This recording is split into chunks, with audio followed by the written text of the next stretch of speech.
The House is expected to impeach President Donald Trump for a second time Wednesday, part of a broader attempt to remove the president from office early after a violent riot at the Capitol last week left 5 dead. If approved, Trump would become the first president in history to be impeached twice. House Democrats impeached Trump in December 2019, charging abuse of power and obstruction of Congress in his dealings with Ukraine. But the Senate acquitted him. An open question this time is how many Republicans will join Democrats in voting to impeach the president, as many lawmakers blame Trump for inciting the January 6 attack. As of early Wednesday, at least 3 House Republicans said they will vote with Democrats to impeach Trump, with more possibly joining them. The article of impeachment charges the president with incitement of insurrection for spreading false statements about the election. It's a troubling statistic worth repeating.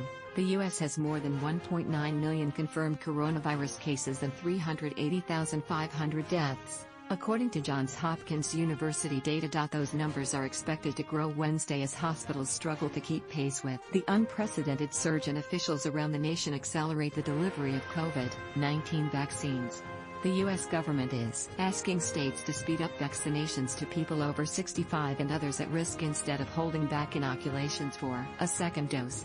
The government will also stop holding back the required second doses of the Pfizer, BioNTech and Moderna shots. The National Hockey League is kicking off its 2020-21 season Wednesday, playing 5 games of a 56-game season, including the Tampa Bay Lightning raising their Stanley Cup banner in a game against the Chicago Blackhawks.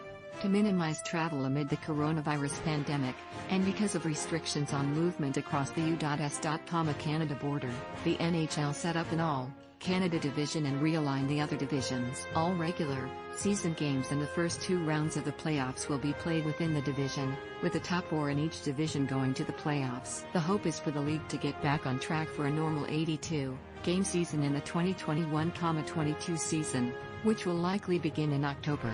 The first woman in 67 years was executed by the federal government early Wednesday, after hours of uncertainty. Lisa Montgomery, 52, was executed by lethal injection at the U.S. Penitentiary in Terre Haute, Indiana. Her time of death was 1:31 a.m., 7.5 hours after her originally scheduled time of execution, according to the Associated Press. Montgomery was convicted of killing 23-year-old Bobby Jo Stinnett, who was 8 months pregnant, in Missouri in 2004.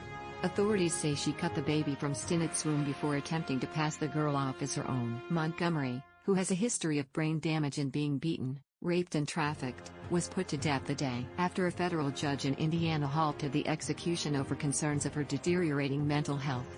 Kelly Henry, Montgomery's federal public defender, said the federal government violated the Constitution, federal law and its own regulation to put her client to death. Feeling lucky, the second in a pair of lottery jackpots totaling more than $1 billion is on the line. The first of the big jackpots, a Mega Millions jackpot, climbed to $750 million, the 5th largest in U.S. lottery history, after Tuesday's drawing resulted without a winner. Lottery players get another crack at glory Wednesday with a Powerball jackpot worth at least $550 million. It has been nearly 2 years since the 2 national lottery games offered such giant prizes, and only the second time both jackpots have topped $500 million. Before you bet the ranch, however, consider this: the odds of winning the Powerball jackpot are 1 in 292.2 million.